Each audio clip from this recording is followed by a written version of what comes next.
જય હિન્દ। મારું નામ છે કાનાભાઈ કુબાવત। 26મી જાન્યુઆરી નિમિત્તે રાષ્ટ્ર ગૌરવ યાત્રા દ્વારા 251 ફૂટનો રાષ્ટ્રધ્વજ એવી એટલે કે તિરંગા યાત્રાનું આયોજન કરવામાં આવેલ છે। સવારે 9:30 વાગે ચાલુ થશે। આપણે યાત્રા 251 ફૂટનો રાષ્ટ્રધ્વજ છે, સાથે સાથે એ લઈને નીકળવાનું છે આપણે। તો આમાં મારા ખ્યાલથી પેલા આપણા જવાન જે આર્મી જવાનો છે, સાધુ સંતો અને એ પણ આપણી સાથે જોડાવાના છે। નાના બાળકો હોય અને અવનવા ભગતસિંહ, પછી આપણે ચંદ્રશેખર આઝાદ, એ પણ બધા બનીને આવવાના છે। આપણે જે મુખ્ય આકર્ષણ છે એ પણ આપણું જે 251 ફૂટનો છે। તો લોકોને પણ અમે કહી રહ્યા છીએ કે આમાં બાલ ભવનના ગેટે આપણે 26મી જાન્યુઆરીએ સવારે 9 વાગે તમે જરૂર પધારો।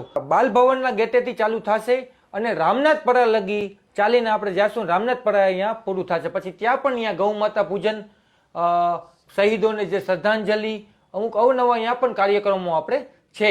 બસ તો વધુમાં વધુ લોકો આવે એવી અમે અપીલ કરી રહ્યા છીએ। ના જ્ઞાતિવાદ ના ભાષાવાદ, માત્ર ને માત્ર એક રાષ્ટ્રવાદની ભાવનાથી અમે આ કાર્યક્રમ કરી રહ્યા છીએ।